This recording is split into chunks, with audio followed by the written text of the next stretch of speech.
थाली बजाकर।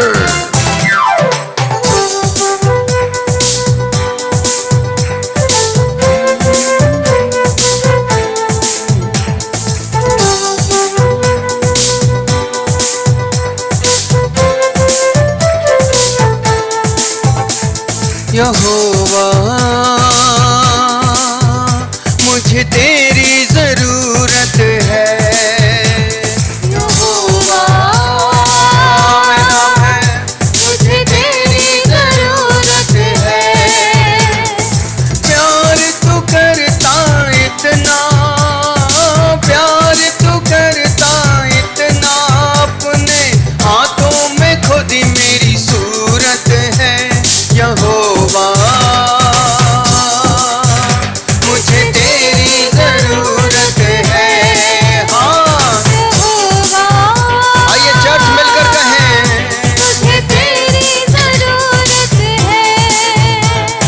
प्यार तू करता इतना, प्यार तू करता इतना, अपने हाथों में खुदी मेरी सूरत है। यहोवा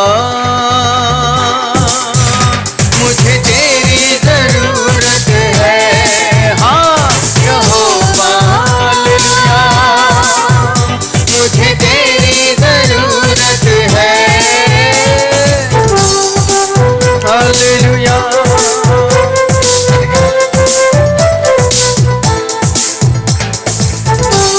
आकाश को तूने बनाया है,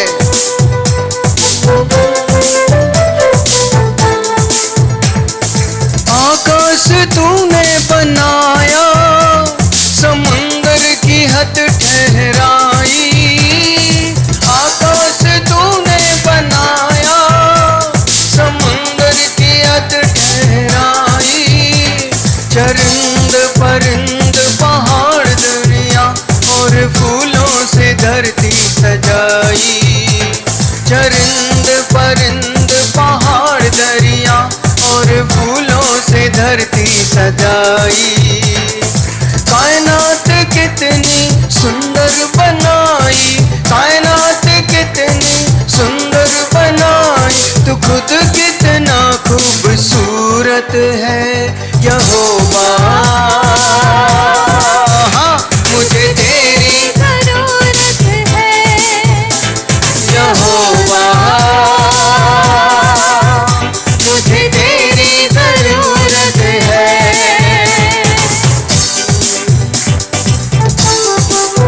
हालेलुया, ताली बजाकर,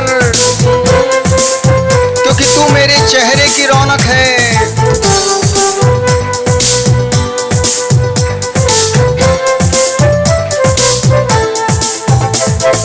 तू मेरे चेहरे की रौनक और है मेरी कुव्वत।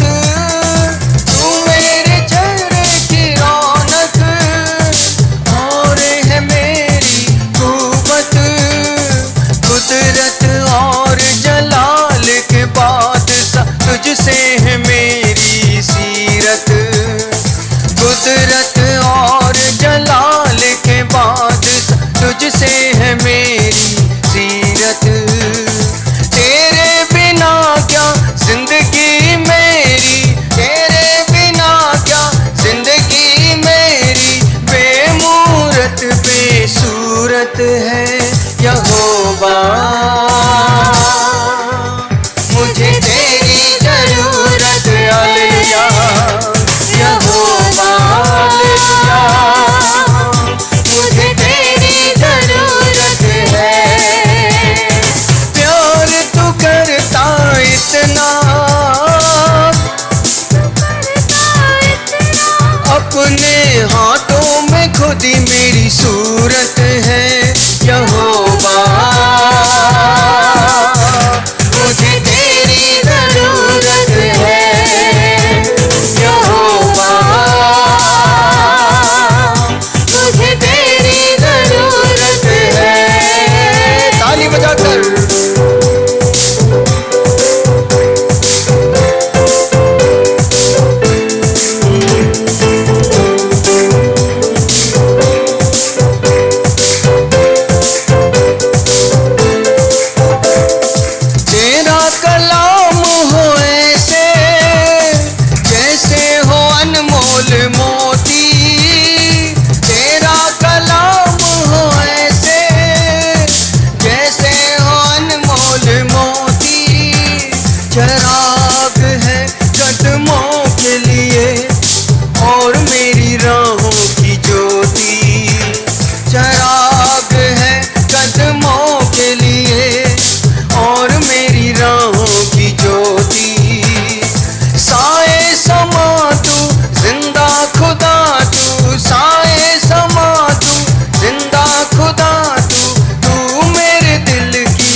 हालेलुया।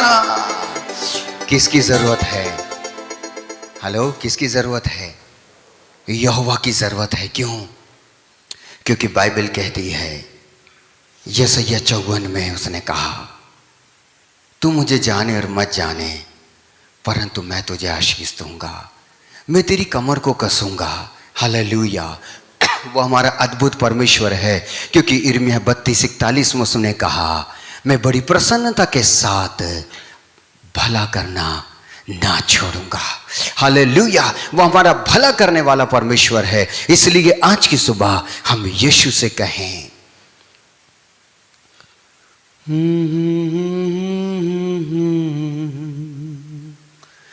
चलता रहूं मेरे खुदा। आइए आज की सुबह अपने परमेश्वर से कहें, मैं तेरी राहों पर चलता रहूं प्रभु जी। ले लो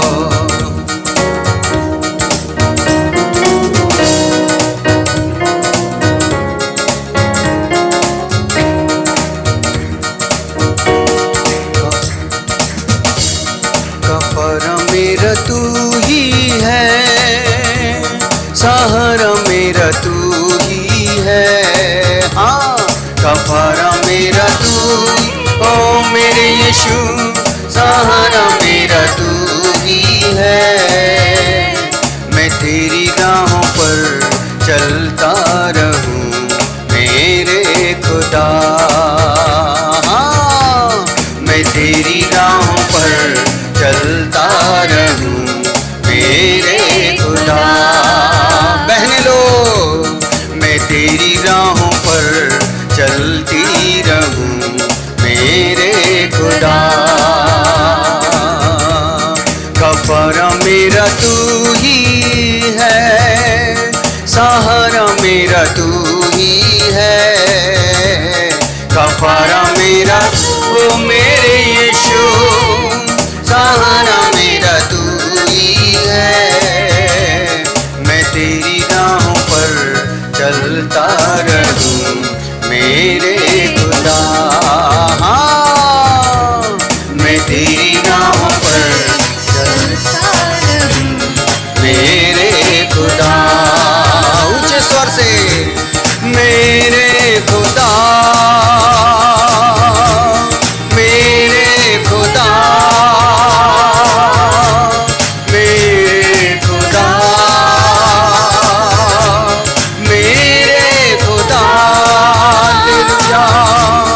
मेरे खुदारी दरवशवर बाबा, मेरे खुदा, मेरे खुदा, मेरे खुदा।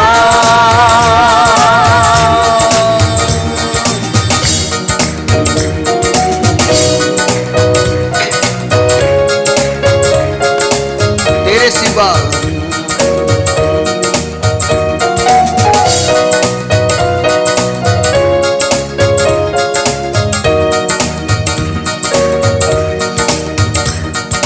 तेरे सिवा कोई नहीं, जख्मों को जो भर सके। तेरे सिवा कोई नहीं, जख्मों को जो भर सके। अपने परों में छिपा ले मुझे, बाहों में ले मुझे। अपने परों में छिपा ले आज की सुबह, बाहों में ले मुझे। तसल्ली तेरी बातों में, तेरे ही छिदे हाथों में। तसल्ली तेरी है खुदावन खुदा, तेरे ही छिदे हाथों में। मैं तेरी राहों पर चलता रहूं मेरे खुदा। मैं तेरी राहों पर चलता रहूं मेरे खुदा। मैं तेरी राहों पर रहूं मेरे खुदा। कफारा मेरा तू ही है, सहारा मेरा तू ही है। कहिए चर्च आज की सुबह मेरा तू ओ हो सहारा मेरा तू ही है। मैं तेरी राहों पर चलता रहूं मेरे खुदा। हालेलुया। मैं तेरी राहों पर चलता रहूं मेरे खुदा। मेरे खुदा मेरे खुदा मेरे खुदा मेरे खुदा। आपकी बारी। मेरे खुदा हालेलुया। मेरे खुदा दरबार बाबा। मेरे खुदा मेरे खुदा।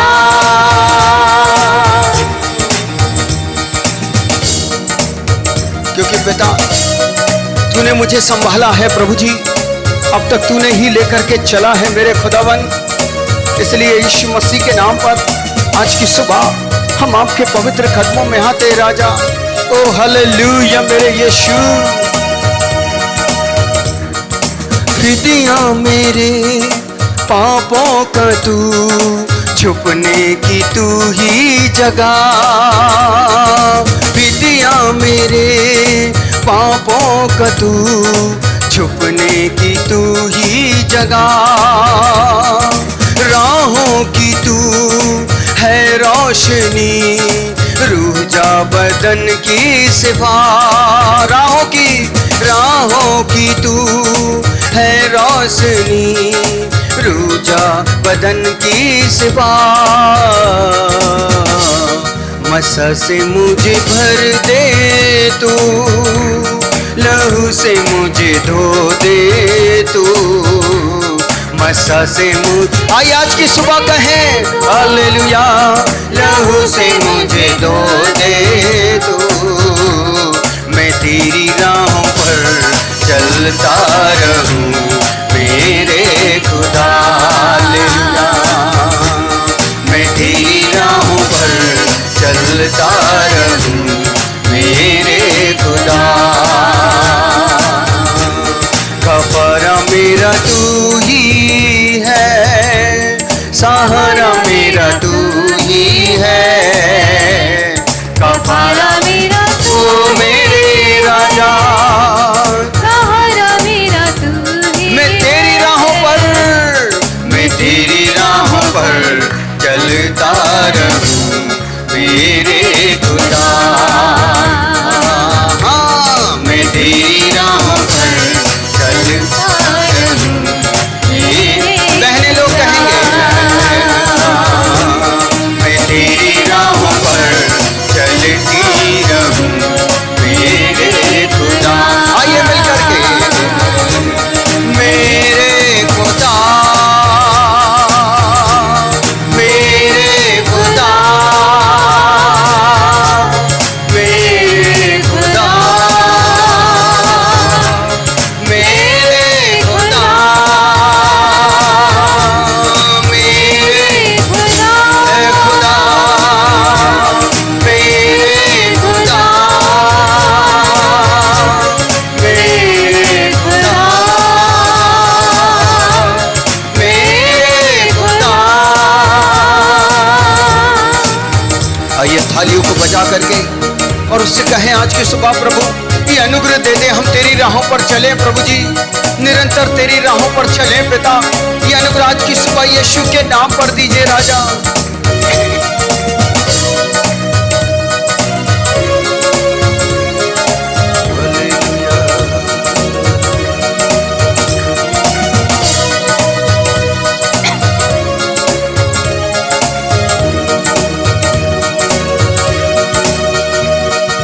तेरे सिवा कोई नहीं, जख्मों को जो भर सके दिल से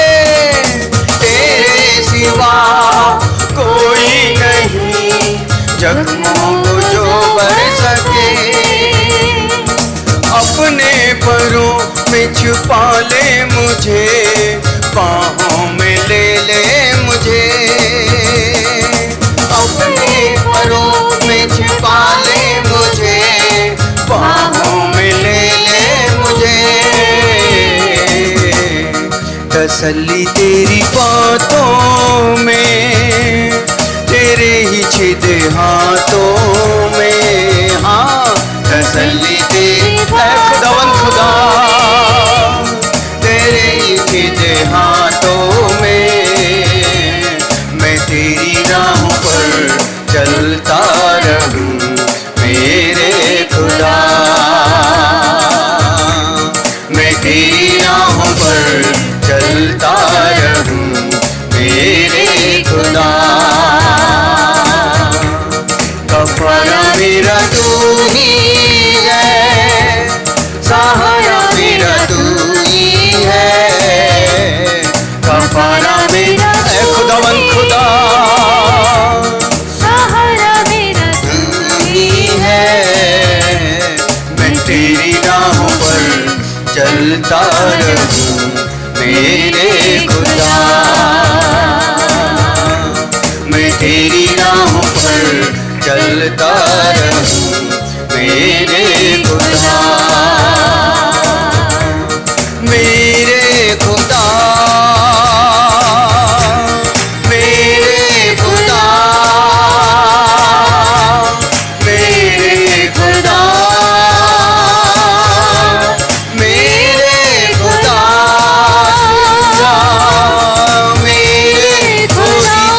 शबरा बाबा रियंतरा, मेरे खुदा, मेरे खुदा। आइए चर्च आज की सुबह पुकारे, मेरे खुदा। शबा मेरे खुदा, मेरे खुदा, मेरे खुदा। सहारा मेरा तू ही है, सहारा मेरा तू ही है। कफारा मेरा तू बोली लो, सहारा मेरा तू ही है। मैं तेरी राहों पर चलता रहूं मेरे खुदा। हालेलुया। मैं तेरी राहों पर चलता रहूं मेरे खुदा। मैं तेरी राहों पर चलता रहूं मेरे खुदा, हालेलुया। मेरे खुदा, मेरे खुदा,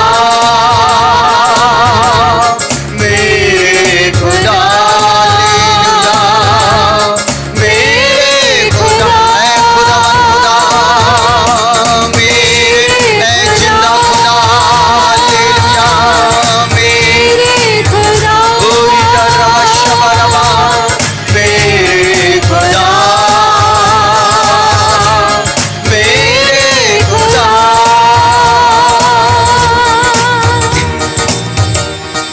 ये अनुग्रह मेरे पिता कि हम तेरी राहों पर निरंतर चलते रहें पवित्र पिता। तेरी ही पवित्र राहों पर हम बढ़ते चले जाएं। रीदर रबा बाशा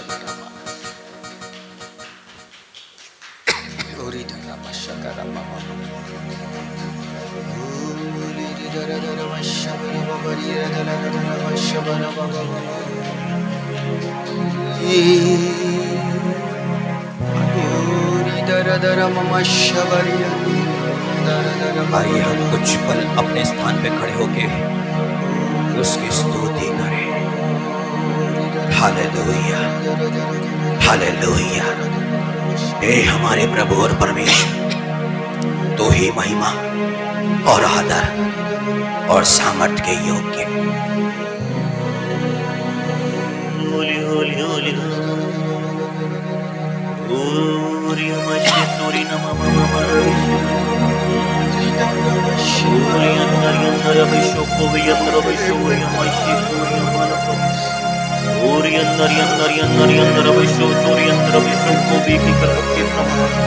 आदर, महिमा और सामर्थ्य के योग्य मेरे पवित्र पिता, हमारे जीवन से आपको महिमा मिले। हमें इस योग्य करो पिता, इस योग्य करो पिता। आपका पवित्र आत्मा हमारी सहायता करे आपके योग्य जीवन जीने के लिए, पवित्रता का जीवन जीने के लिए, आज्ञाकारिता का जीवन जीने के लिए पिता। और री बाबा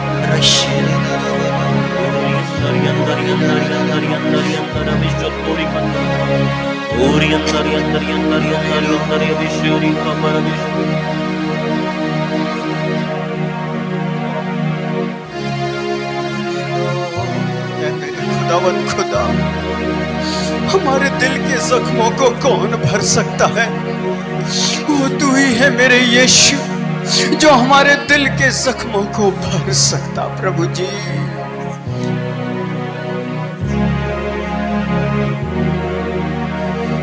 तेरे सिवा कोई नहीं, जख्मों को जो भर सके।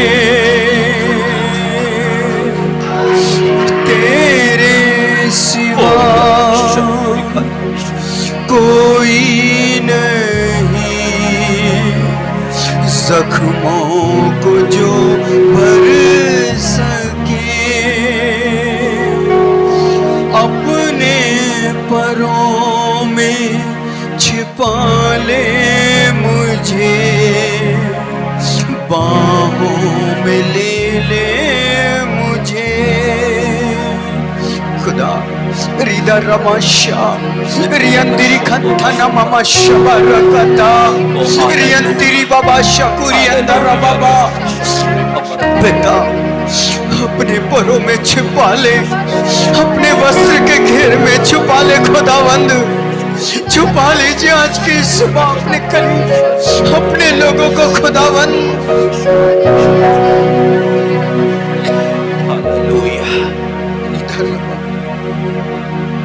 तसल्ली तेरी बातों में,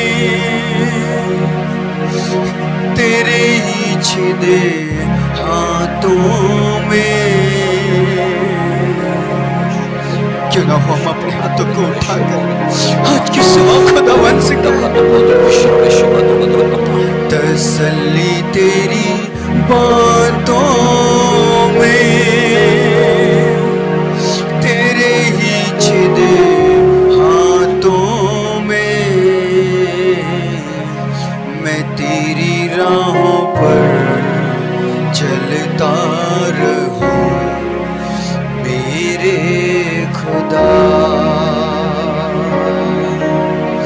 मैं तेरी राहों पर चलता रहूं मेरे खुदा,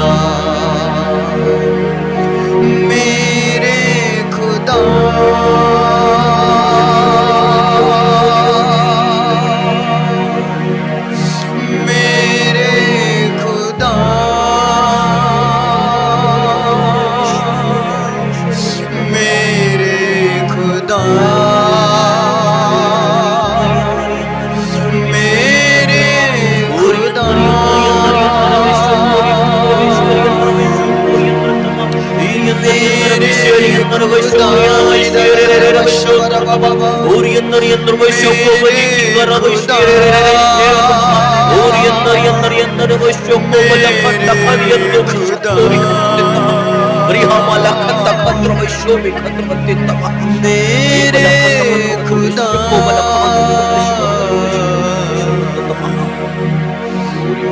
कफारा मेरा तू ही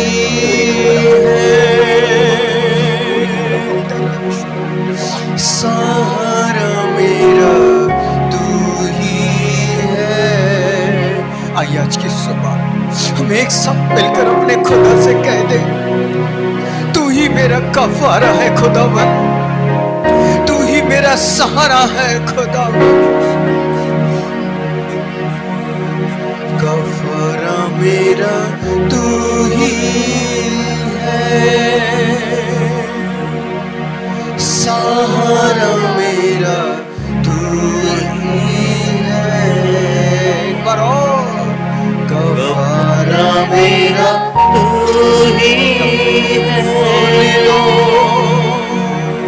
सहारा मेरा तू ही है। तेरे नाम पर, मैं तेरी राहों पर चलता रहूं, मेरे खुदा। मैं तेरी राहों पर चलता रहूं, मेरे खुदा।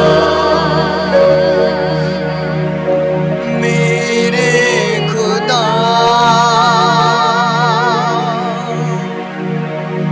मेरे खुदा, मेरे खुदा,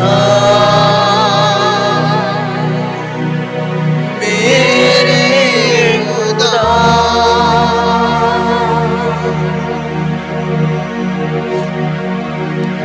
मेरे खुदा, मेरे खुदा।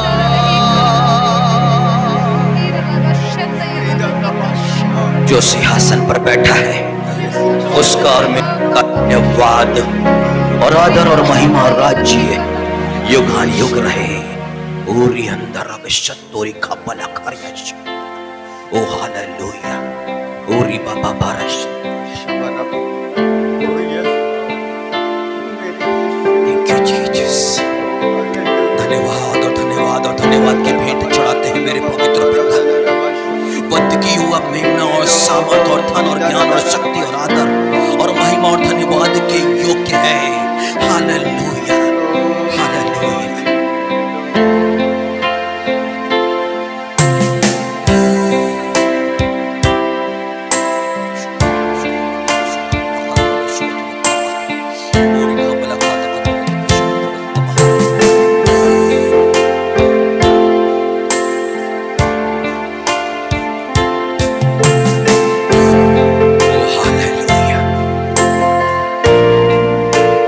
पवित्र पिता का सिंहासन हमारे बीच पर लगा हुआ है।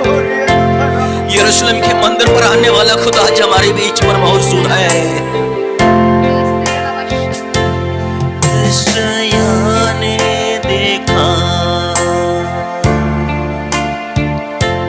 प्रभु को ऊंचाई पर बैठा सिंहासन पर, राजाओं का राजा, उसकी महिमा से मंदिर भर गया। दूतों ने कहा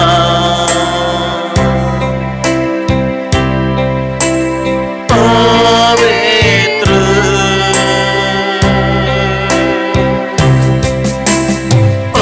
पवित्र, अति पवित्र,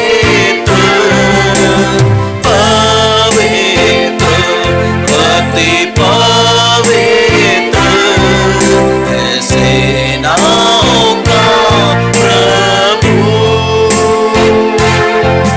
है सेनाओं का प्रभु। पवित्र, पवित्र, अति पवित्र, पवित्र, अति पवित्र है सेनाओं का प्रभु, है सेनाओं का प्रभु। हे मेरे पवित्र पिता, हम धन्यवाद करते हैं पिता कि आज के इस पवित्र दिन में आप हमारे बीच मौजूद है पिता। हमें आशीष देने के लिए, हमारे जीवन से बददुआई को दूर करने के लिए प्रभु जी, वो मार्ग दिखाने के लिए, वो सच्चा और जो आपका मार्ग है पिता, अपने विचार को हम पर प्रकट करने के लिए हम आपका धन्यवाद करते हैं पिता।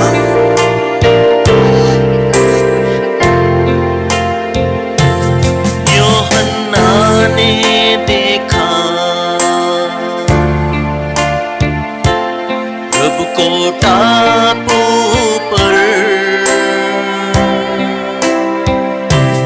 मुर्द सा गिर पड़ा,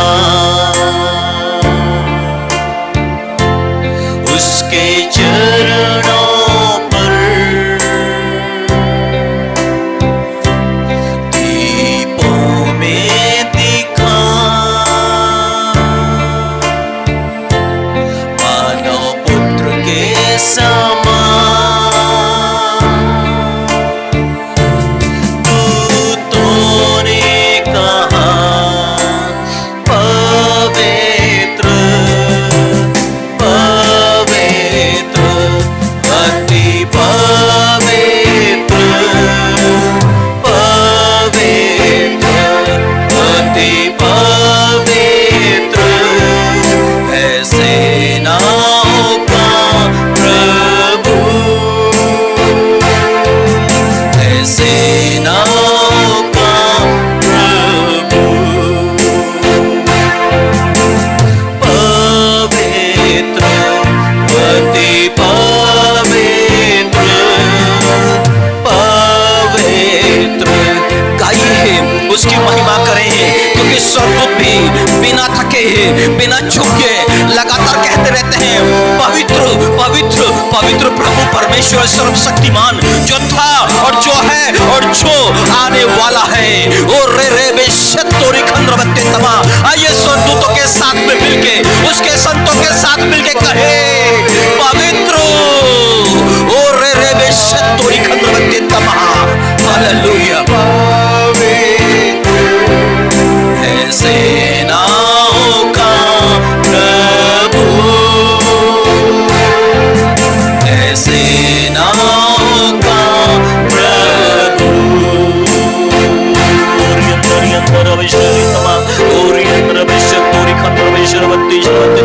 ओ हालेलुया हालेलुया हालेलुया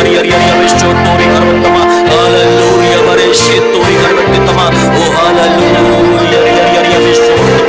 ओ हालेलुया। धन्यवाद करते हैं मेरे प्रभु जी, धन्यवाद करते हैं आपका प्रभु जी, क्योंकि सिर्फ आप ही हैं प्रभु जी जो युगान युग जीवित हैं। महिमा और आदर और धन्यवाद करते हैं प्रभु जी, आपके सम्मुख में दंडवत करते हैं, अपनी आराधना हम आपके लिए देते हैं प्रभु जी, और विनती करते हैं प्रभु जी, जिस इच्छा से आपने हमें अपने नजदीक में बुलाया है प्रभु जी, उन बातों को हम पर प्रकट करें। आइए पास्टर साहू के साथ में प्रार्थना भी जाएंगे।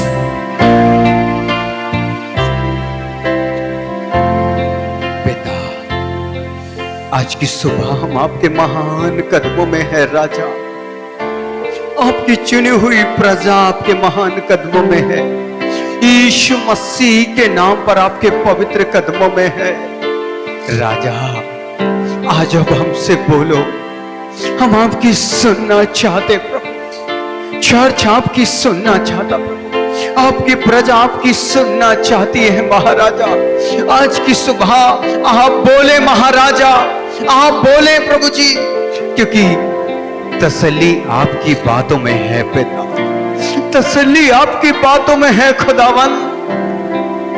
जब संसार बोलता टेंशन होता प्रभु, लेकिन जब आप बोलते हैं, आपका पवित्र आत्मा होकर बोलता, हमें तसल्ली मिलती, हमें सुकून मिलता, हमारी हड्डियों में जामे जान आ जाती है। इसलिए आज की सुबह अपने लोगों से बोले महाराजा, अपनी चुनी हुई प्रजा से बोले प्रभु। पिता, सुनने के लिए कान दे दे, ग्रहण करने के लिए मन दे दे, और तेरे वचन को समझने के लिए स्वर्गीय बुद्धि दे दीजिए पिता, ताकि आज जो वचन सुने उसमें जड़ पकड़े और 100 गुना फल लाए। ऐसी कृपा और दया कीजिएगा यीशु के नाम पर, आमीन आमीन। हम बैठ सकते हैं।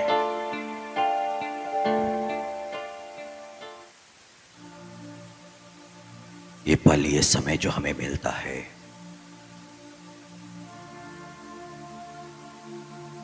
ये अवसर जो हमारे पास में होता है, जब परमेश्वर का आत्मा हम करता है, इस पल में हमें बहुत ही गंभीर सावधान होकर के उसके वचन को ग्रहण करने की आवश्यकता है।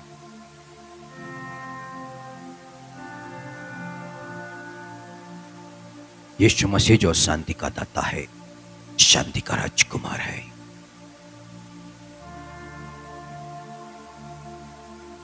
पर वो जिन्होंने यीशु मसीह पर विश्वास कर लिया, फिर उनके जीवन में शांति क्यों नहीं होती है? वो जीवन भर विभिन्न विभिन्न बातों से जूझते रहते हैं, दुख तकलीफ समस्याओं का सामना करते रहते हैं। उसकी वास्तविक वजह को परमेश्वर आज हमारे बीच प्रकट करेगा। वो प्रॉमिस देता है, प्रतिज्ञा देता है, पर हमारे पास ऐसा एक जीवित परमेश्वर है जो वचन दे के बदलता नहीं है। दाऊद को वचन दिया, उसे पूरा किया। इब्राहिम को वचन दिया, उसे उसने पूरा किया। इसहाक को, याकूब को वो अपना वचन सबको देता गया और नियुक्त समय पर पूरा करता चला गया। उत्पत्ति 3:15 में संसार को उसने वचन दिया, फिर नियुक्त समय पर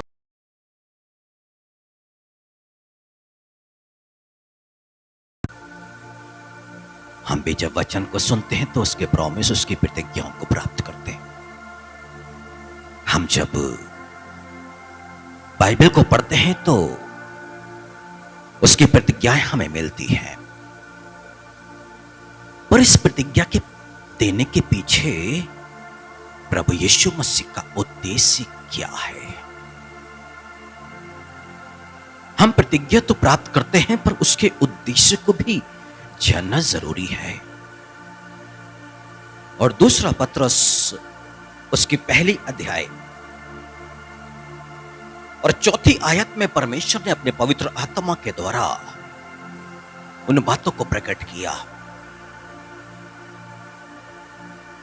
और यदि मैं दूसरी आयत से पढ़ूं तो चौथी आयत को अंडरलाइन कीजिएगा, सबसे बहुमूल्य बात है वहां पर। दूसरी आयत से यो लिखा हुआ है कि परमेश्वर की और हमारे प्रभु यीशु की पहचान के द्वारा अनुग्रह और शांति तुम में बहुतायत से बढ़ती जाए।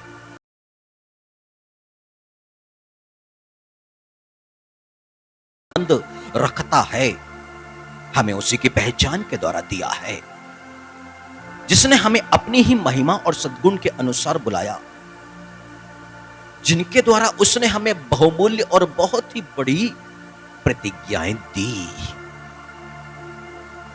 ध्यान से देखिएगा लिखा क्या है, जिनके द्वारा उसने हमें बहुमूल्य और बहुत ही बड़ी प्रतिज्ञाएं दी हैं। अब आगे उद्देश्य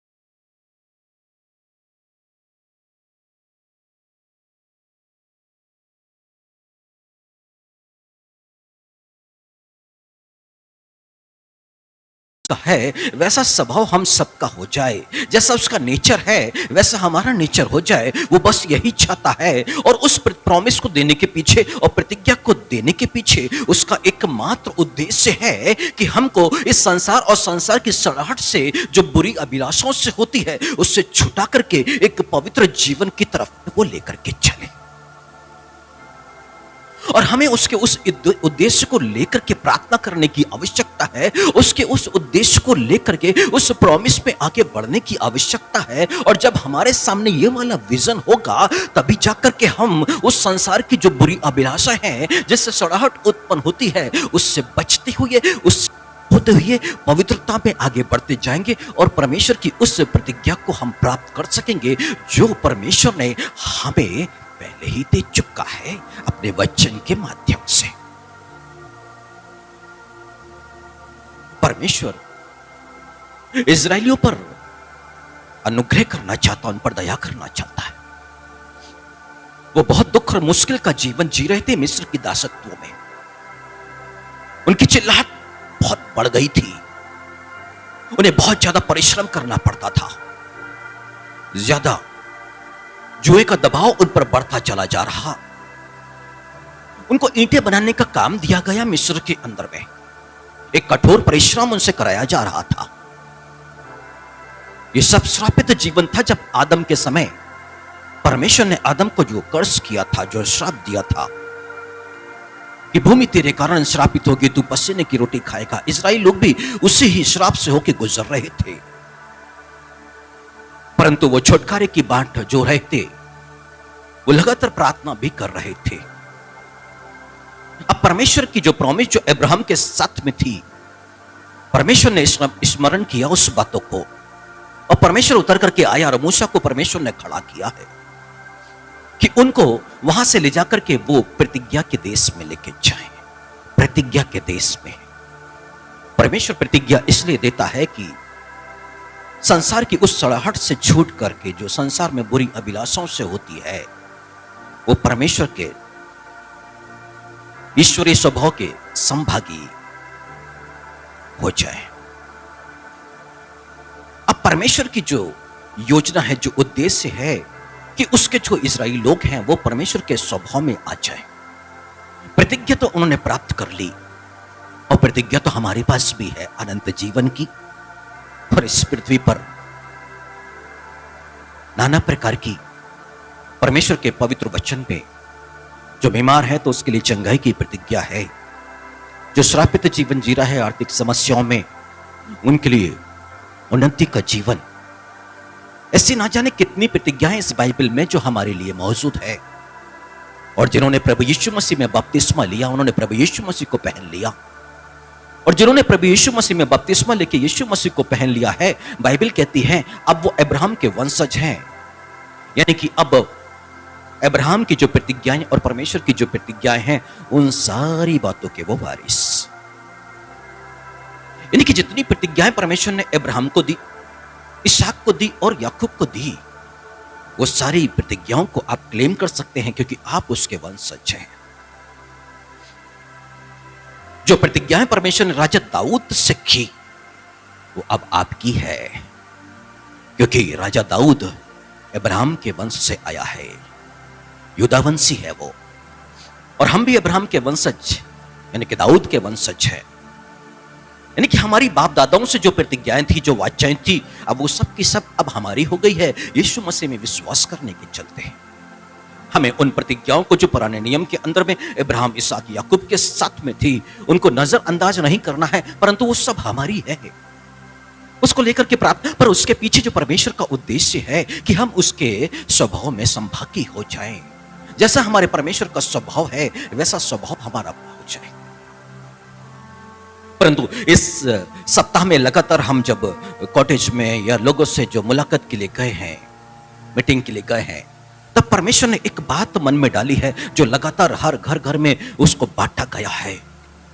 और आज उन्हीं बातों को कलीसिया में भी बांटी जाएगी क्योंकि प्रभु यही चाहता है। और परमेश्वर की इच्छा क्या थी कि परमेश्वर ने उत्पत्ति के दिन में काम किया और वो भी 6 दिन काम किया। पर 6 दिन काम करने के बाद में परमेश्वर ने 7वें दिन विश्राम किया। और ये परमेश्वर का स्वभाव, परमेश्वर की नेचर में ये बात है, 6 दिन काम और 7वें दिन विश्राम। परंतु जब परमेश्वर ने इजरायलियों को मिस्र की दासत्व से बाहर निकाला तो सबसे पहले यही आज्ञा उनको सौंपी। मतलब परमेश्वर ने जब विश्राम किया है तो उसके भी लोगों को विश्राम। और परमेश्वर ने इजरायलियों को ये आज्ञा, ये व्यवस्था सौंप दी कि उन्हें भी विश्राम काल को मानना होगा। परंतु परमेश्वर की कुछ प्रॉमिस है जो जैसा नबी 58 उसकी 13वीं आयत में जाके हमें मिलती है कि तू यहोवा के कारण सुखी होगा। दूसरी बात, तुझे ऊंचे स्थान पे लेके चलूंगा। तो तीसरी बात,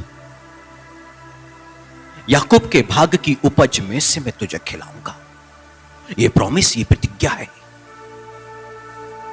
प्रतिज्ञा के पीछे जो परमेश्वर का उद्देश्य है कि वो अपने लोगों को अपने स्वभाव में लाके खड़ा करे, यानी कि परमेश्वर ने विश्राम दिवस को महत्व दिया है तो उसके भी लोग विश्राम दिवस को महत्व दे। मनुष्य से उस प्रॉमिस को, जो प्रतिज्ञा उसने प्राप्त की है, अपने जीवन में फलवंत होती हुई देख सकता है, यानी कि एक सुखी जीवन को वो जी सकता है। वो प्रतिज्ञा विश्वासियों के लिए है। वो ऊंचे स्थानों पे चल सकता है। ऊंचे स्थानों पे मतलब कि उसके पद पर ऊंचा किया जाएगा, उसका मान सम्मान, उसका आदर, सब बातों में उसको ऊंचा किया जाएगा। याकूब के भाग की उपज मतलब कि फाइनेंस पर आशीष है। यह प्रॉमिस हर एक बिलीवर के लिए है, विश्वासी के लिए है। पर फिर भी देखो तो मसीही लोग संघर्ष कर रहे हैं। सुखी जीवन नहीं है, मान सम्मान आदर जो मिलना वो नहीं है।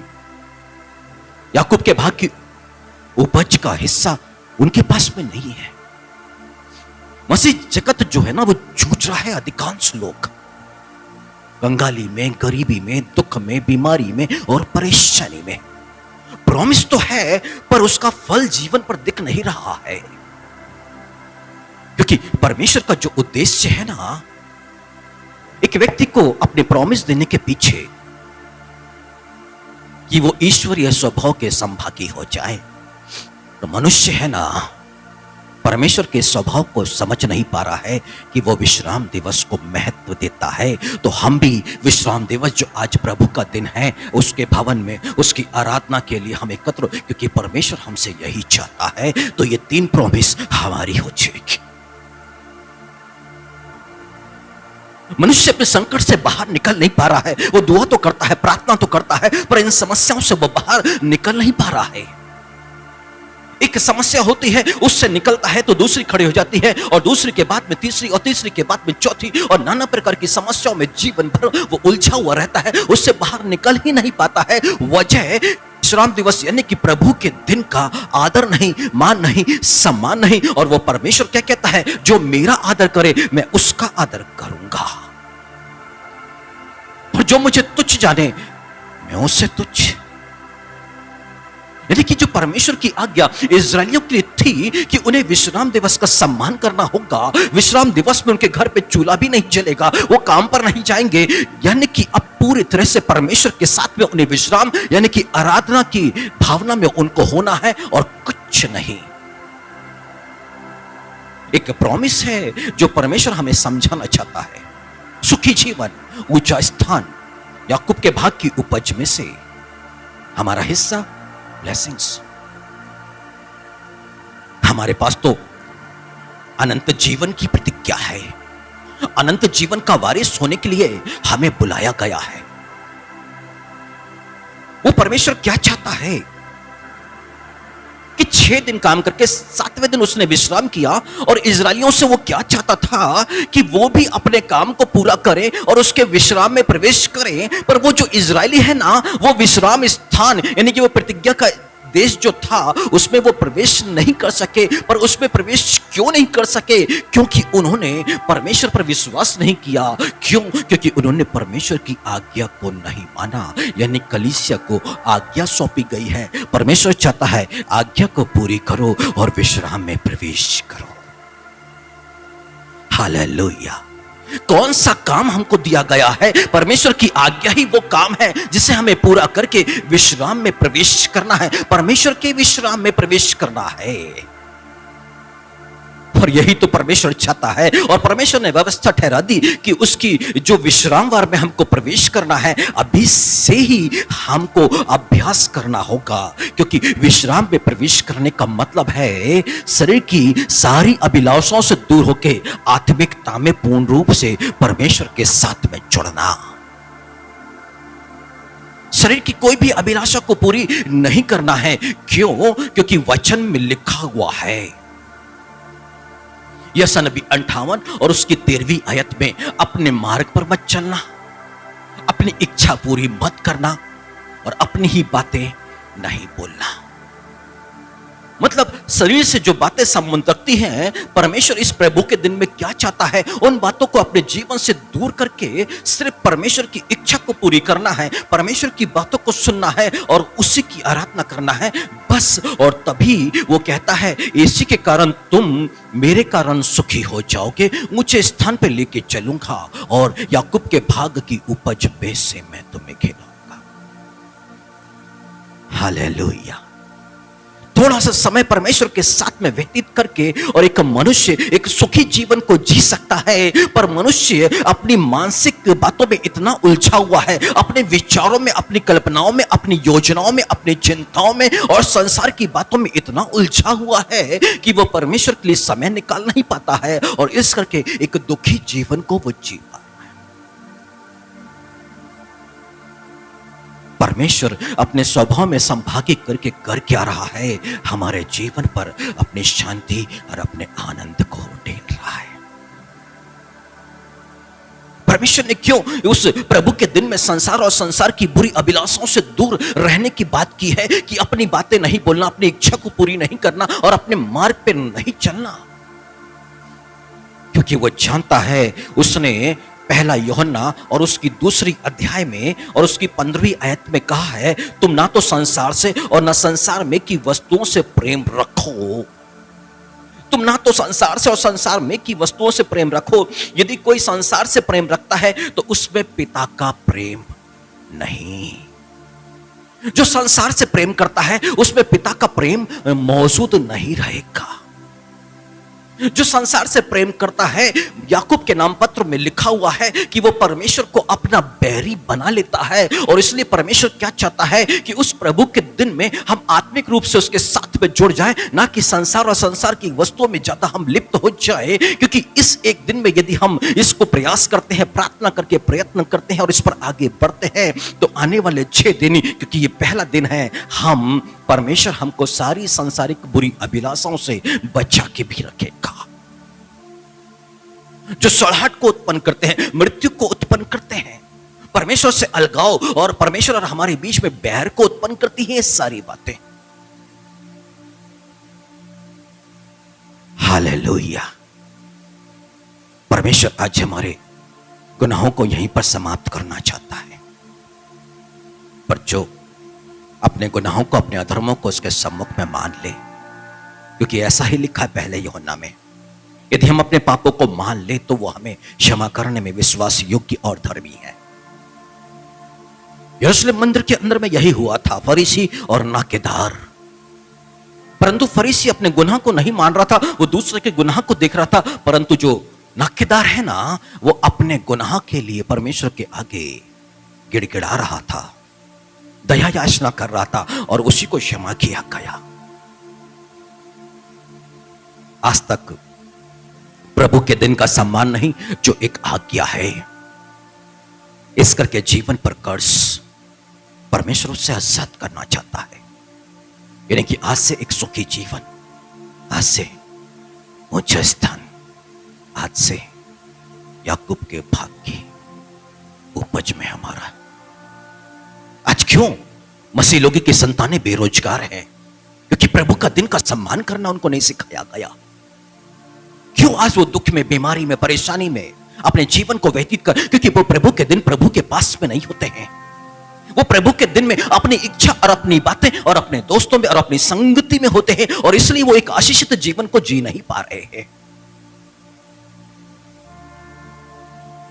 हमें लगता है कि बच्चे काम नहीं कर रहे हैं, उनकी बुद्धि काम नहीं कर रही, वो गलत संगति में। परंतु जो अच्छी संगति में हमें लाना चाहिए। बचपन से हमने बच्चों को वहां पर लेकर के नहीं आए, वो तो गलत संगति में, और इसलिए वो उस सड़ाहट पे पड़े हैं जहां उनका जीवन बर्बाद हो रहा है। वो परमेश्वर क्या चाहता है? उसकी संगति में, क्योंकि बुरी संगति जब अच्छे चरित्र को बिगाड़ देती है तो एक अच्छी संगति उस चरित्र को परमेश्वर के स्वभाव में लेकर के जाएगी और 100% लेके जाएगी।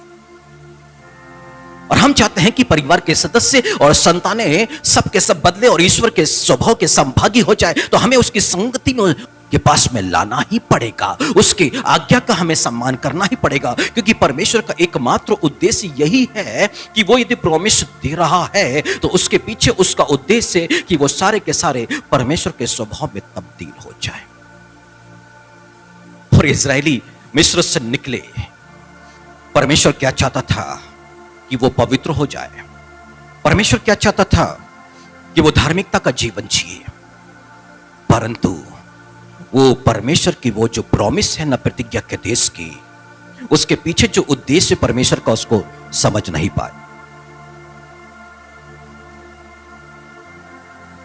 और बाइबल कहती है वो प्रतिज्ञा के देश तक नहीं पहुंचे, वो रास्ते में ढेर हो गए। प्रतिज्ञा मौजूद है पर पहुंचा कौन नहीं? इजरायली नहीं पहुंच पाए।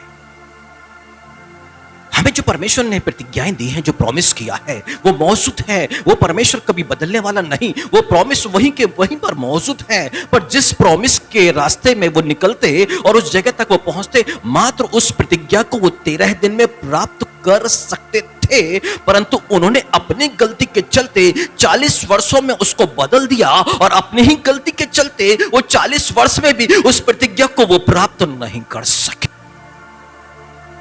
क्योंकि ईश्वरीय स्वभाव के संभागी हुए बिना उसको प्राप्त नहीं किया जा सकता। और वो उनके पास से वो दूर होते चले गई प्रतिज्ञा। मात्र वो 13 दिन दूर है, ज्यादा दूर नहीं है, परंतु फिर भी 13 से 40 वर्ष और 40 वर्ष से और भी दूर वो चलेगा।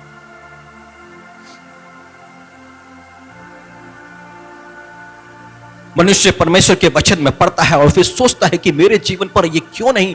हां, परमेश्वर चाहता है कि उसके स्वभाव पे बदल जाए मनुष्य, उसकी आज्ञा को प्राप्त करे और वैसा ही वो करना शुरू कर दे।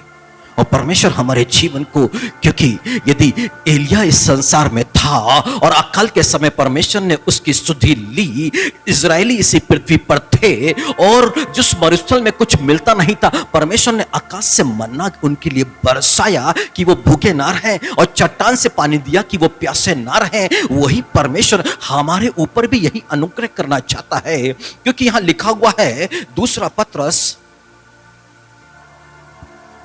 उसकी पहली अध्याय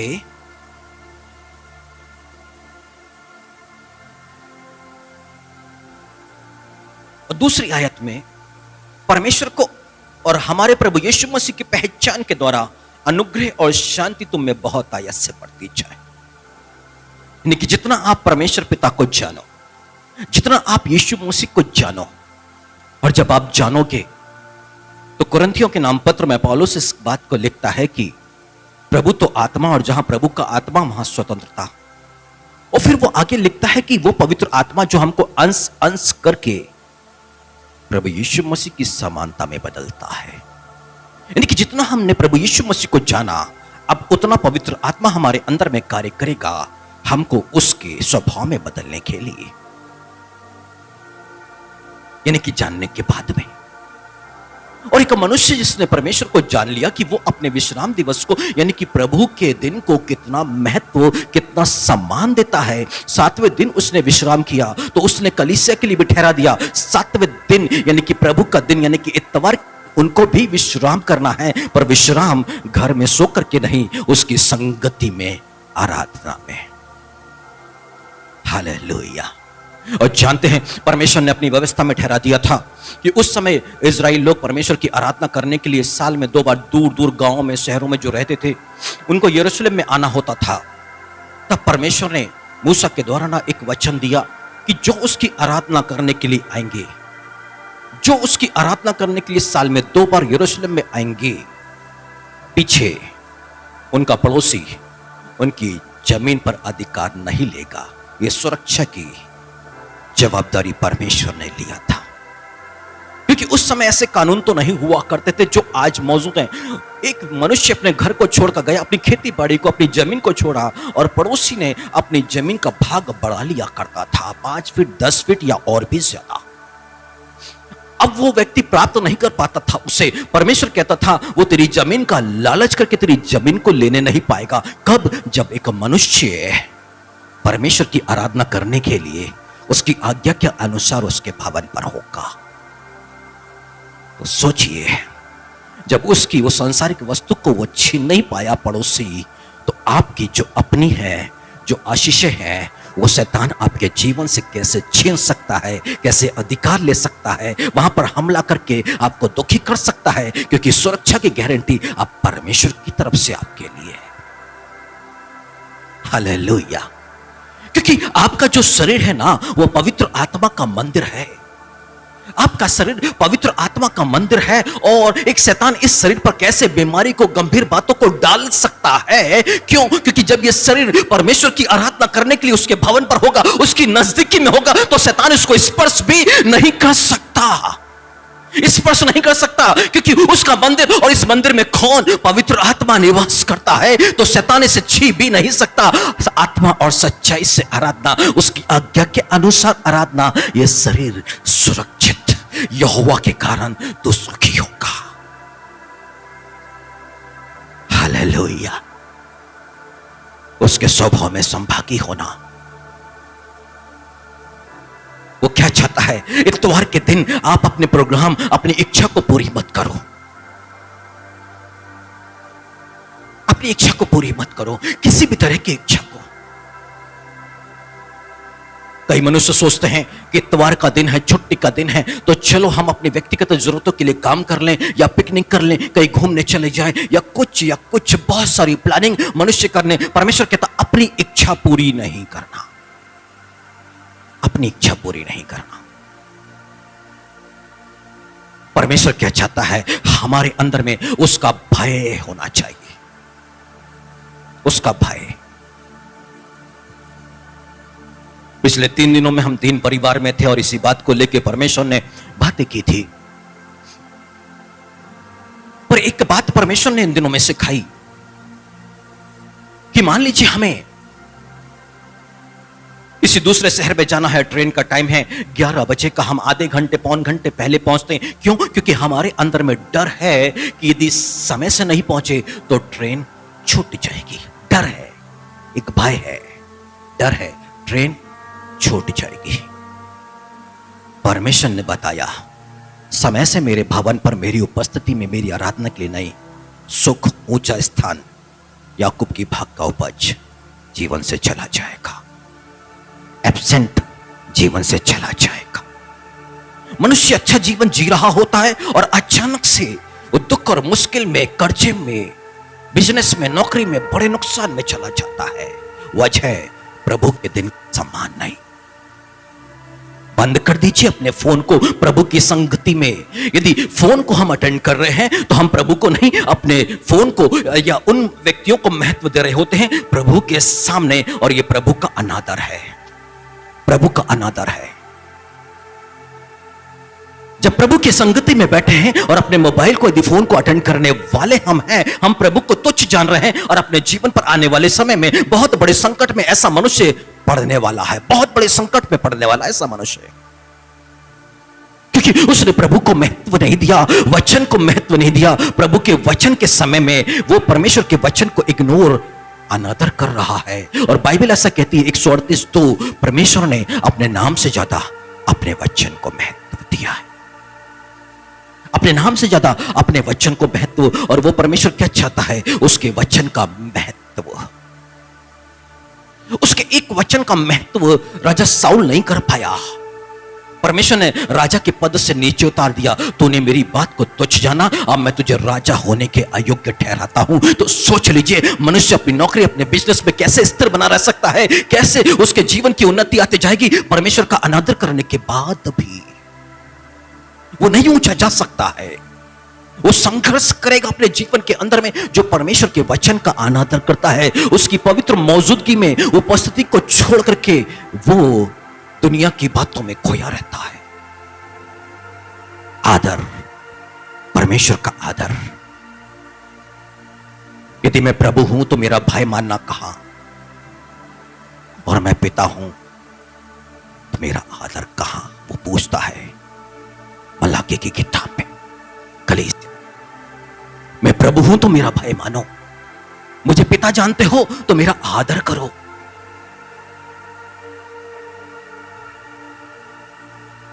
और वो पूछता है कहां है वो आदर। यदि मैं पिता हूं तो मेरा आदर कहां, यदि मैं प्रभु हूं तो मेरा भय मानना कहां। उसका भय मानने वाले वो कलीसिया में मौजूद हो जाए उसके पहले उसकी संगति में आ जाते हैं, और तब जाके भजन संहिता 128 की आशीषें उस पर आती है। वो पुरुष, धन्य है वह पुरुष यहोवा का भय मानेगा, वो तो आशीष को पाएगा। कैसी आशीष है? उसकी पत्नी फलवंत दाखलता से होगी, यानी कि पवित्र आत्मा के 9 फलों से वो लदी होगी। उसकी पत्नी में प्रेम होगा, शांति होगी, संयम होगा।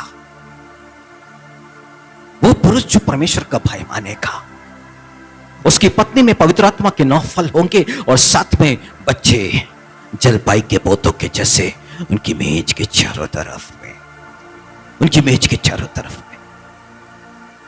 तो यरूशलेम का कुशल क्षेम देखने पाएगा, यानी कि यरूशलेम पर जो ब्लेसिंग्स है वो परमेश्वर के भवन यानी कि हम जैसे लोग, और उस मंदिर पर भी उस आशीषों को हम लोग देख पाएंगे। यही तो आशीषें परमेश्वर ने ठहरा दी है। भाई, उसकी संगति में आने से पहले एक भय परमेश्वर का। और इसलिए सब उपदेशक के लेखक में लिखा हुआ है, जब तू उसके भवन पे आए तो कैसे चलना,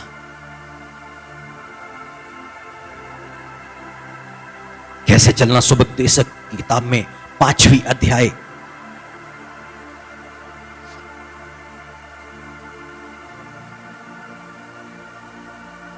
सबोपदेशक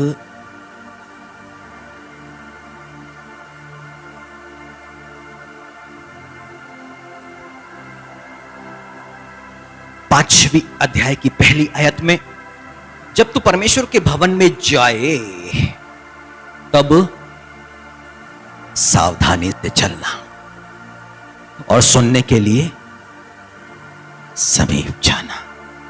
राजा सुलेमान जो बुद्धिमान था, उसने इस बात को पवित्र आत्मा में होकर के कि परमेश्वर के भवन में कैसे चलना है, सावधानी से, बिल्कुल लापरवाही नहीं। परमेश्वर की मौजूदगी, उसके सरदूतों के मौजूदगी, बिल्कुल सावधानी से। राजा अहाब से जब गुनाह हो गया, पाप हो गया, तब एलिया ने जाके परमेश्वर के संदेश को दिया। अहाब, जिसकी पत्नी इजेबेल ने नाबोत को पथरवा करके मार डलवाया था, अब अहाब के ऊपर में मृत्यु की तलवार लटक रही थी, क्योंकि अब वो भी मरेगा, क्योंकि परमेश्वर का न्याय प्रकट हो गया। एलिया ने बता दिया, बाइबल बताती है अहाब दबे पैर चलने लग गया। मतलब कि पैर से आवाज नहीं, जूते चप्पल की आवाज नहीं, वो इतना डर गया, दबे पांव। परमेश्वर ने उसको देखा, बोले कितना दीन, कितना विनम्र हो गया है, इसके अंदर में मेरा डर आ गया है, ये अपने गुनाहों को स्वीकार कर गया। परमेश्वर ने वो न्याय को उस पर से हटा दिया, अब ये नहीं मरेगा भी, जीते जी दंड नहीं। वो क्या चाहता है? परमेश्वर का भय हमारे अंदर में, उसकी आज्ञा का पालन करने में। परंतु वो एक दिन जो है ना, जहां मनुष्य संसार से प्रेम करता है, अपनी इच्छा को पूरी करने के लिए उस छुट्टी के दिन में वो प्लान करता है कि इसके घर जाएंगे, उसके घर जाएंगे, पिकनिक पर जाएंगे या तमाम जगह जाएंगे, लोग विजिट पर जाते हैं। बाइबल मना करती अपनी बातें नहीं, इतवार के दिन अपनी बातें नहीं, तो मतलब किसकी? परमेश्वर बोलेगा और हमें सुनना।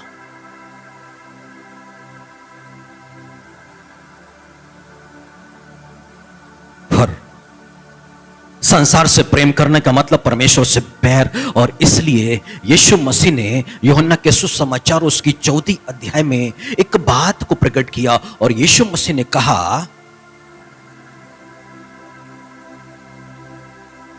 14 के 18 में लिखा है, मैं तुम्हें अनाथ नहीं छोड़ूंगा, मैं तुम्हारे पास आता हूं। और थोड़ी देर रह गई है कि फिर संसार मुझे ना दिखेगा। संसार मुझे नहीं दिखेगा मतलब जो संसार से प्रेम रखते हैं वो सांसारिक लोग हैं, वो यीशु को अनुभव नहीं कर पाएंगे। अब यीशु मसीह की आशीषों को अनुभव नहीं कर पाएंगे। अब वो पवित्र आत्मा मौजूदगी अब वो नहीं, क्योंकि वो संसार से प्रेम और संसार यीशु मसीह को देख नहीं सकेगा। परंतु जो यीशु से प्रेम करता है वो संसार से दूर। और इसलिए प्रभु के दिन में परमेश्वर ने संसार और संसार की बातों को मनुष्य के जीवन से दूर किया है और उसे सिर्फ अपनी संगति में बुलाया है। क्यों?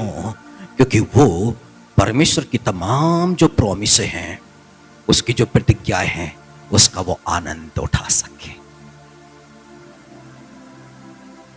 परमेश्वर बहुत कुछ देना चाहता है कलीसिया को, पर बिना आज्ञाकारिता के कुछ भी संभव नहीं है।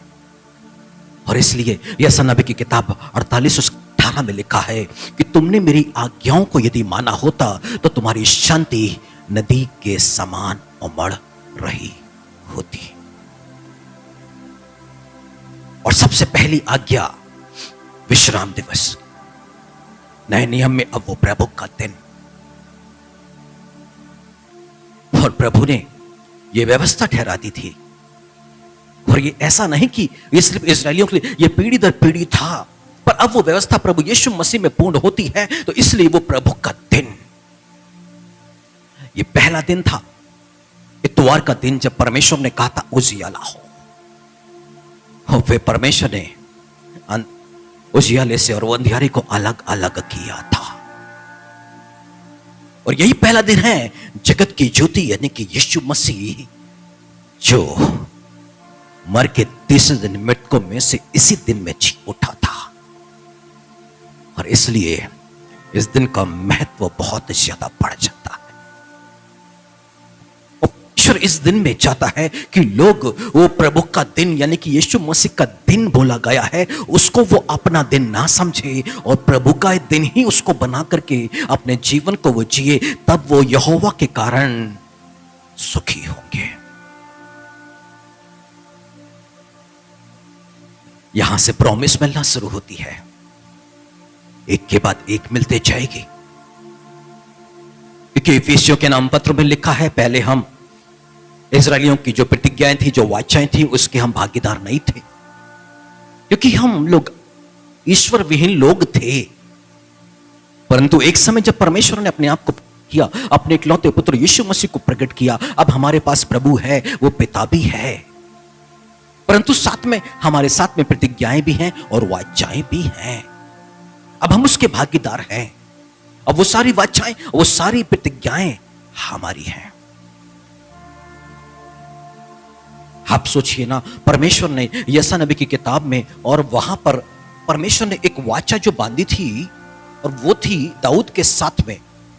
अब परमेश्वर उस वाचा को आगे बढ़ाना चाहता है। यशायाह नबी की किताब उसकी 55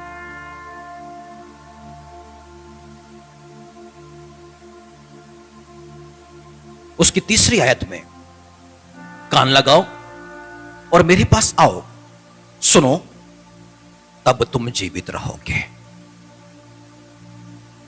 परमेश्वर कहता मेरी बातों को सुनो तब तुम जीवित रहोगे, और मैं तुम्हारे साथ सदा की वाचा बांधूंगा, अर्थात दाऊद पर की अटल करुणा की वाचा। परमेश्वर ने क्या किया था?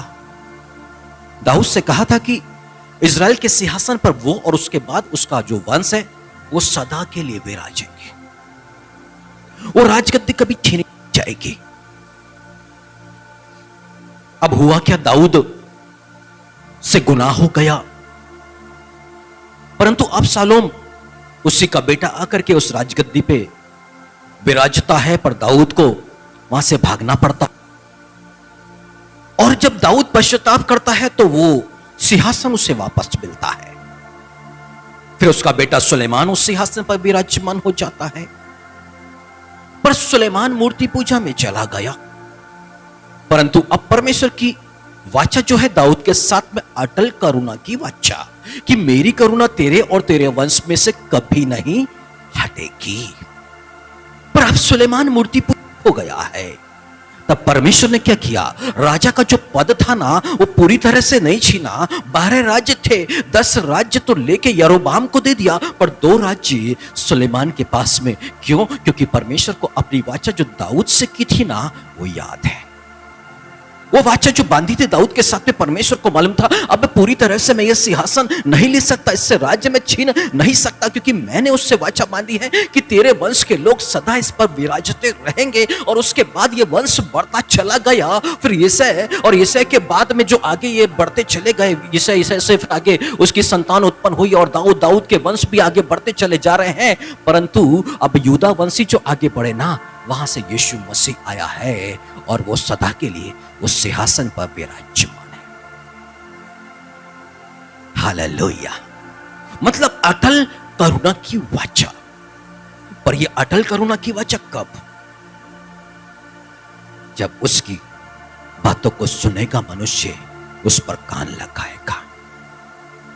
पर जब राजा साउल इजराइल पर राजा बना ना, उसके साथ में ये वाचा नहीं थी। उसने एक आज्ञा का उल्लंघन किया कि परमेश्वर ने बोला अमालेकियों के पास में जाना, उनके बच्चों पर कोमलता नहीं करना, जानवरों पर कोमलता नहीं करना, यहां तक कि जानवर के छोटे छोटे बच्चे उस पर भी कोमलता नहीं करना। परंतु उसने कोमलता की और परमेश्वर ने क्या किया, उसको राजा होने के अयोग्य ठहरा के इजराइल के राज के पद से अलग कर दिया।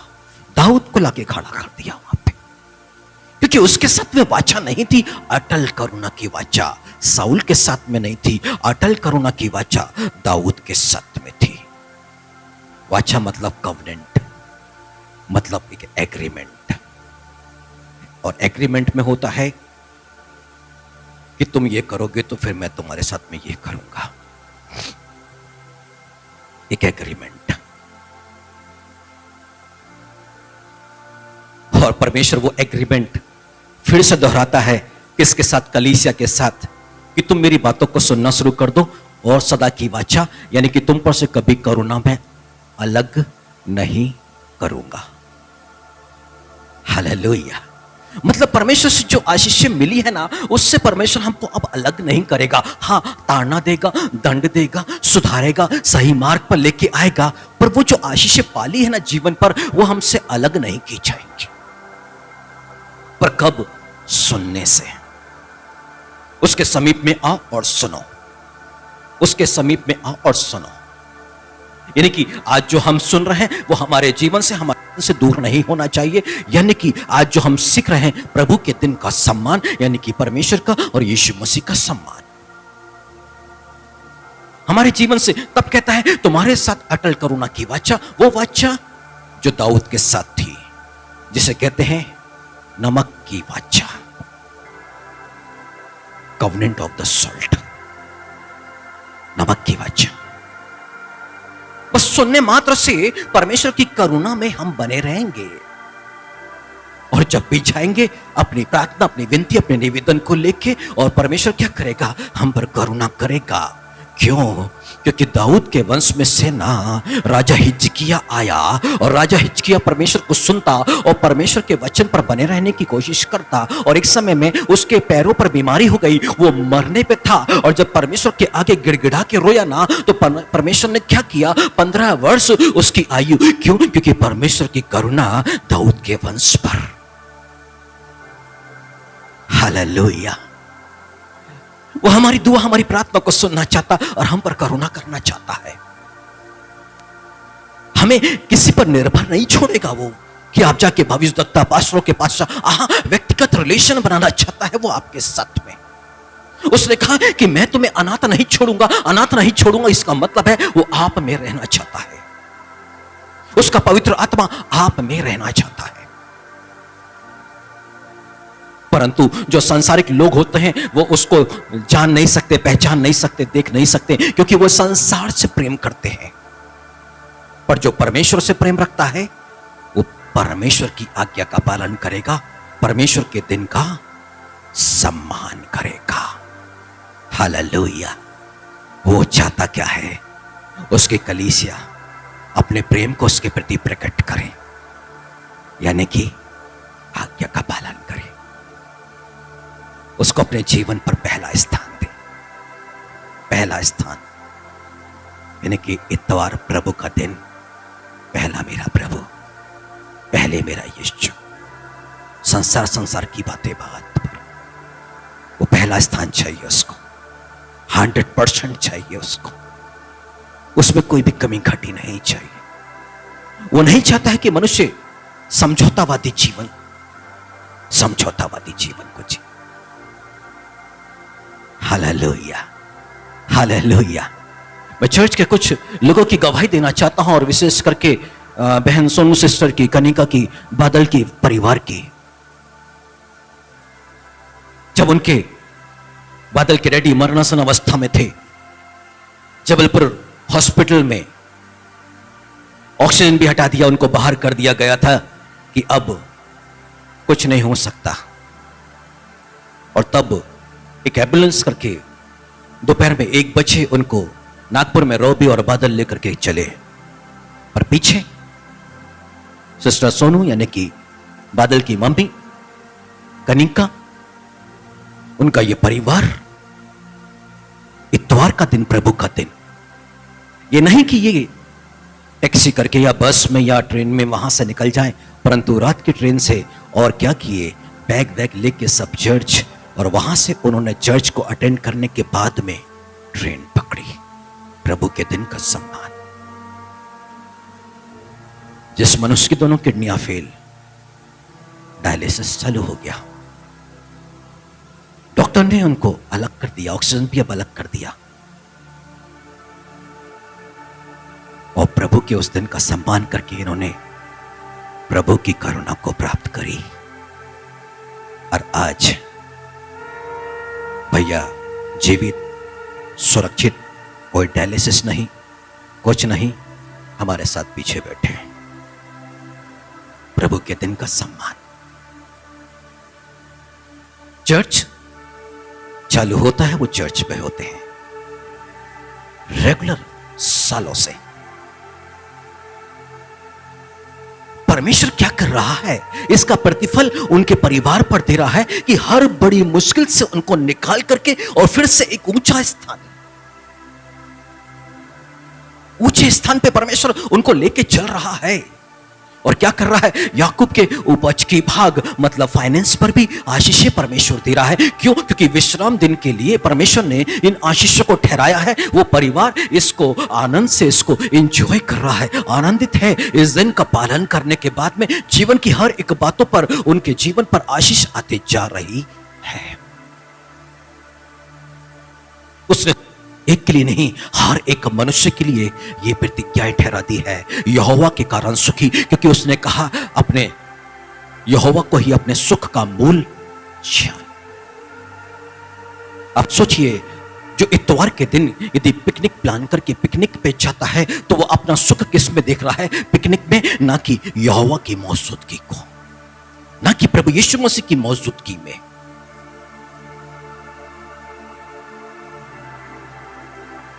परमेश्वर कहता है मुझे अपने सुख का मूल जान, तुझे संसार की इन बातों से सुख नहीं मिलने वाला, जो सुख मैं तुझे दूंगा। और कैसा सुख देता है परमेश्वर? तीमुथियुस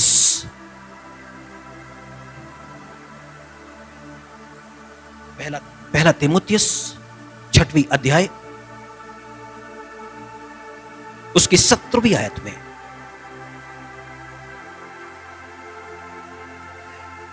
पहला तीमुथियुस 6वीं अध्याय 17वीं आयत में, इस संसार के धनवानों को आज्ञा दे कि वे अभिमानी, वे घमंडी ना हो और चंचल धन पर आशा ना रखें, परंतु परमेश्वर पर जो हमारे सुख के लिए सब कुछ बहुतायात से देता है। बाइबल मना कर रही है कि धन पर भी निर्भर मत रहना सुख के लिए, जीवन की हर एक चीजों को पूरा करने के लिए, कि धन आ गया तो सब चीज पूरी हो जाएंगी, उस पर भरोसा मत करना, क्योंकि धन चंचल है, कब साथ छोड़ेगा पता भी नहीं चलेगा। सारी निर्भरता धरी की धरी रह जाने वाली है। बाइबल क्या कहती है? अपना जो आशा जो है ना, वो किस पर रखें? परमेश्वर के पर रखें, क्योंकि परमेश्वर ही है जो हमारे सुख के लिए सब कुछ, हमारे सुख के लिए सब कुछ कैसे देगा? बहुत आयास से देगा। हालेलुया। इसलिए मेरे प्रिय भाई और बहनों, आज पवित्र आत्मा इन बातों को हमें दिखाता है कि जीवन की हर एक बातों को पीछे करके पहला स्थान प्रभु यीशु मसीह को, पहला स्थान उसके पवित्र वचन को, पहला स्थान सारे कामों को छोड़ करके, सारी बातों को छोड़ के प्रभु के दिन का सम, और उस पल में अपने मोबाइल को भी चालू ना करें, अपने मोबाइल को भी चालू ना करें। इससे कर्ज आएंगे, जीवन पर श्रापित हो जाएंगे। हम एक के बाद एक मुश्किलों में जाएंगे, परेशानियों में पड़ते जाएंगे। ऐसी परेशानियां जो मनुष्य सोचता भी नहीं उस पर आ पड़ती है। शैतान को अवसर मत दीजिए, सारी बातों से मुक्त रहिए और परमेश्वर की करुणा को अपने जीवन पर, उसके दिन का सम्मान करके, उसके वचन का सम्मान करके अपने जीवन पर प्राप्त करें। Hallelujah, hallelujah. तो आइए आज हम लोग आराधना में जाएं और परमेश्वर से हम प्रॉमिस करें, उससे कहें कि प्रभु जी, आज आपने हमें समझ दी है कि आपकी प्रतिज्ञा को देने के पीछे जो आपका उद्देश्य कि हम आपके स्वभाव में संभागी हो जाएं, आपके स्वभाव को हम जान सकें। और इसलिए मेरे पवित्र पिता, हम आपसे बस विनती करते हैं, इस प्रतिज्ञा के पीछे जो आपका उद्देश्य है वो हमसे पूरा हो सके, वो हमसे पूरा हो सके। हम पर दया करें मेरे पवित्र पिता। हालेलुया। आइए हम अपने स्थानों पे खड़े होकर के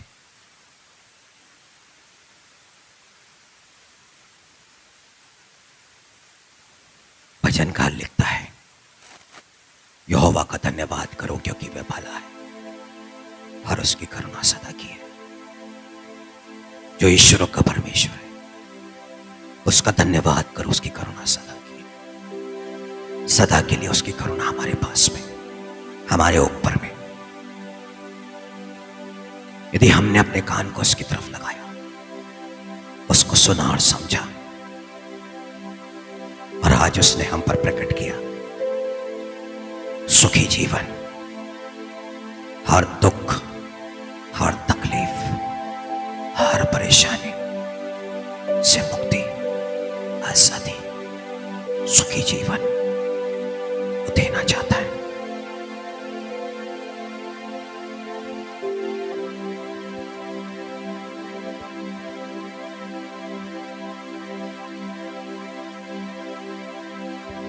अपने मन को हम परमेश्वर प्रभु यीशु मसीह की तरफ में लगाएं। दाऊद कहता है, मैं तेरे पवित्र मंदिर की ओर दंडवत करूंगा और तेरी करुणा और सच्चाई के कारण तेरे नाम का धन्यवाद करूंगा, क्योंकि तूने अपने वचन को अपने बड़े नाम से अधिक महत्व दिया है। उसकी करुणा आज हम पर प्रकट हुई, उसकी सच्चाई हम पर प्रकट हुई है। आज वो पिता परमेश्वर हमसे चाहता है प्रभु के दिन का सम्मान, और वो प्रॉमिस करता है सुखी जीवन, ऊंचा स्थान, याकूब के भाग की उपज में से हमारा हिस्सा। इजराइल पर की आशीष हम पर आएगी, कल नहीं, परसों नहीं, परंतु आज, अभी इस पल में जब हम उससे वायदा करेंगे, प्रभु हम तेरे दिन का सम्मान करेंगे, तेरे वचन का सम्मान करेंगे। हम पर तू दया करते प्रभु जी, हम पर दया करो। हे यहोवा, पृथ्वी के सब राजा तेरा धन्यवाद करेंगे, क्योंकि उन्हें तेरे वचन सुने हैं, और वे यहोवा की गति के विषय में गाएंगे, क्योंकि यहोवा की महिमा बड़ी है। यहोवा महान है, तो भी वह नम्र मनुष्य की ओर दृष्टि करता है, परंतु अहंकारी को दूर ही से पहचानता है। तो आइए उसके सम्मुख में हम विनम्र हो जाएं, दीन हो जाएं और कहें, प्रभु आज तुझे हमने जान लिया, आपके स्वभाव को हमने जान लिया कि आपने विश्राम किया और अपनी कलीसिया से आप चाहते हैं कि वो भी विश्राम दिवस का सम्मान करे और विश्राम करे।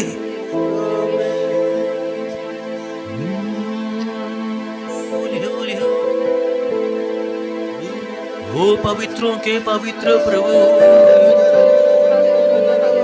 ओ राजाओं के राजा, हालेलुया हालेलुया, ओ हालेलुया। ओरी अंदर अभिषेक तोरी कंदर अंदर अभिषेक। हे मेरे पवित्र पिता, इस पल कलीसिया की दृष्टि आप पर, आपके लिए भूखी और प्यासी,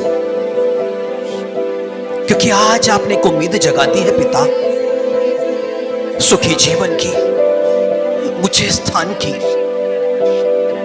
याकूब के भाग की। हम पर रहम करे, दया खाए पिता। अपनी करुणा को जो दाऊद के साथ में बांधी थी, अटल करुणा की वाचा, पिता हम पर भी दया करे। अपनी करुणा की दृष्टि हम पर फेरे पिता।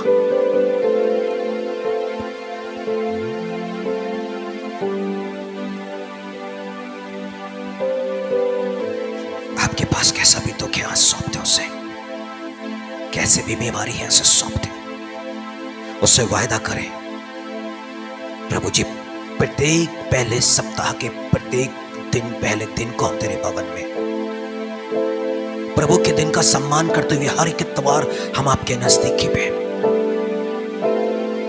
हम तो उससे प्रभु जी वायदा करते हैं, प्रॉमिस करते हैं, और उसके बाद अपनी बीमारी, अपनी कमजोरी, दुख देने वाली बातों को दूर जाने का आदेश दे। और देखिए वो बीमारी, वो कमजोरी, दुर्बलता, यदि आप वायदे के सच्चे हैं तो आपका कहना मानना शुरू कर देंगे।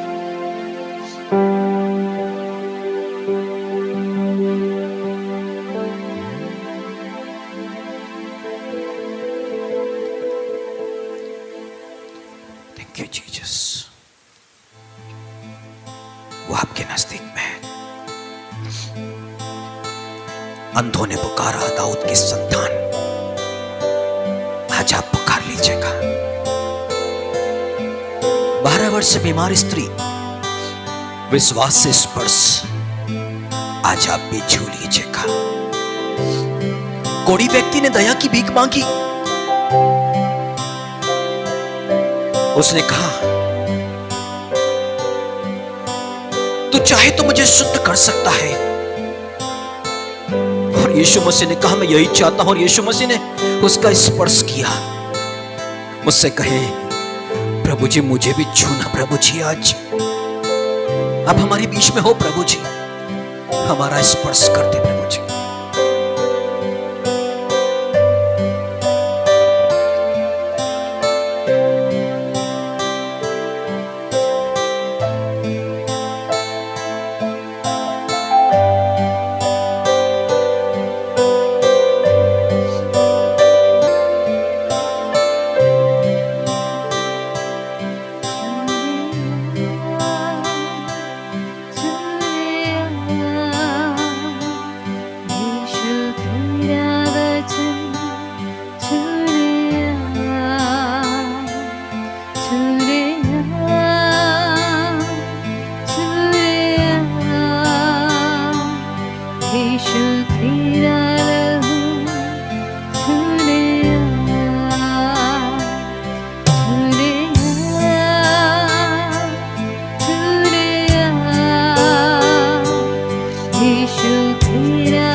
मिलकर के कहें हम सभी आज यीशु मसीह की ओर अपनी दृष्टि को करके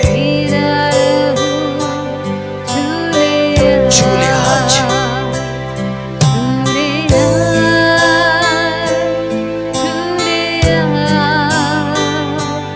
यीशु तेरा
पुकारती है प्रभु जी। आपके स्पर्श के लिए प्रभु जी दया करें मेरे प्रभु जी। ओ हालेलुया। कोड़ी व्यक्ति को स्पर्श करके उसे शुद्ध करने वाले प्रभु जी, हमें भी स्पर्श करें, हमें भी शुद्ध करें, श्रापों से आजाद करें प्रभु जी। ओ हालेलुया। लिखा है जो काट पे लटकाया जाता है वो श्रापित है। आप हमारे लिए श्रापित बने प्रभु जी। वो प्रभु के दिन का सम्मान ना करने के चलते जो श्राप हमारे ऊपर में था, आज हम उससे आजाद हैं, हम अंगीकार करते हैं। अब आज से हम आशीषित हैं, यीशु के नाम पर हम आशीषित हैं। हालेलुया। एक सुखी जीवन के लिए, ऊंचे स्थान पर चलने के लिए और याकूब की भाग के उपज के लिए। ओ हालेलुया। ओ रिबाबाश।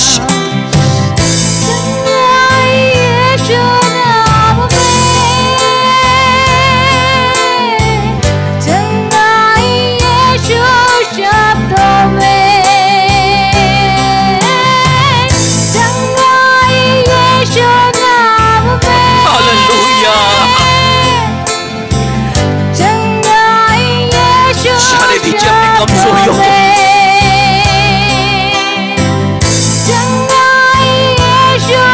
आपकी दुर्बलताएं आपको छोड़ रही हैं।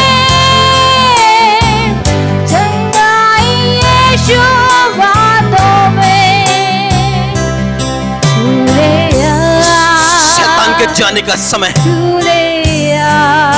और यीशु की पवित्र आत्मा का आपके दिल में प्रवेश करने का यही समय।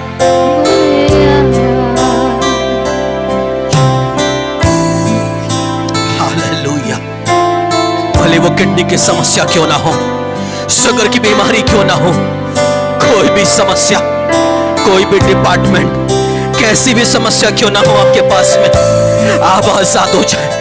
आपके मन से उस बातों को जाने दीजिए अपनी असफलताओं को, क्योंकि जो राज्यों का राजा, प्रभुओं का प्रभु पतरस की नाव में आया, उसकी जाले मछलियों से भरने लग गई, सफलता आनी शुरू हो गई। आपके भी झोली में आ रही है, आपके भी झोली में सफलताएं आ रही है। शैतान के कार्य समाप्त हो रहे हैं और आपके जीवन पर उन्नति आ रही है। ओ हालेलुया, हालेलुया। बजाए उसके लिए ताली और जाने दीजिए अपनी समस्या को यीशु नाम में। Hallelujah, hallelujah, hallelujah. ओ रे रे रे बेशे, रे रे रे रे शे। ओ हालेलुया। छंगाई।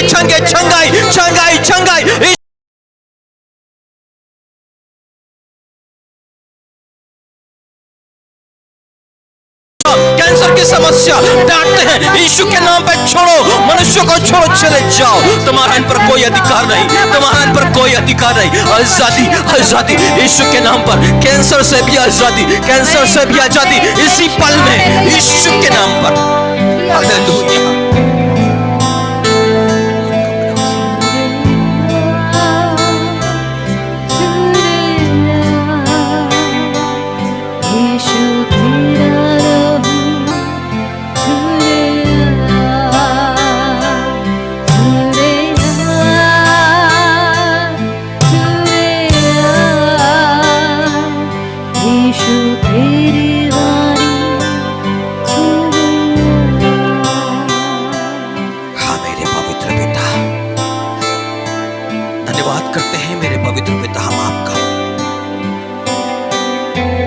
सच्चे परमेश्वर है, विश्वासियों के परमेश्वर है प्रभु जी।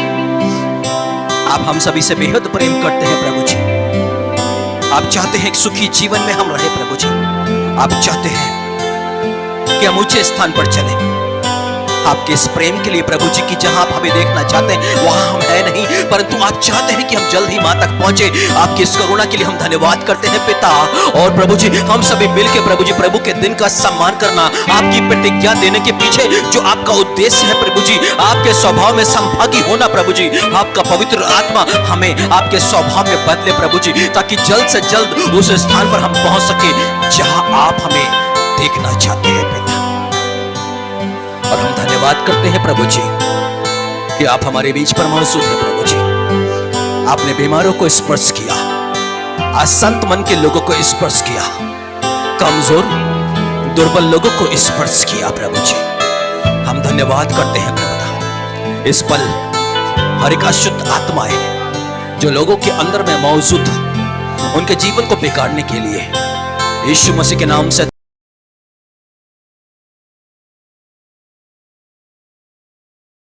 तुम पर स्वर्गीय आग आ रही है, आग आ रही है। उसके लोगों को छोड़ो और चले जाओ, उसके लोगों को छोड़ो और चले जाओ।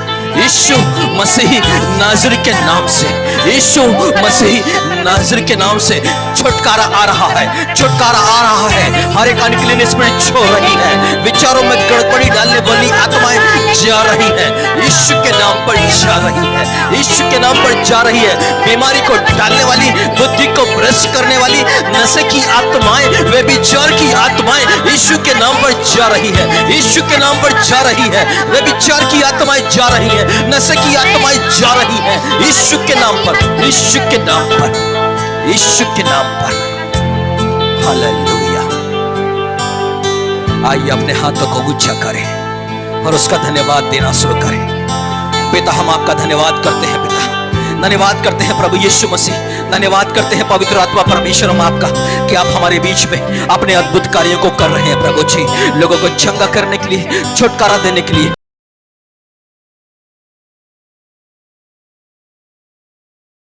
अपने वचन के भेदों को समझाने के लिए हम आपका धन्यवाद करते हैं। आपकी जो प्रॉमिस और प्रतिज्ञा के पीछे जो आपका उद्देश्य है उसको बताने के लिए हम आपका धन्यवाद करते हैं पिता, क्योंकि आप हमें अपने पुत्र की इमेज में देखना चाहते हैं पिता। हम ऐसे ही बन जाएं, यही दया हम पर कीजिएगा पिता, यही दया हम पर कीजिएगा। आशीष को चाहते हैं पिता प्रभु यीशु मसीह नाज़री के नाम से।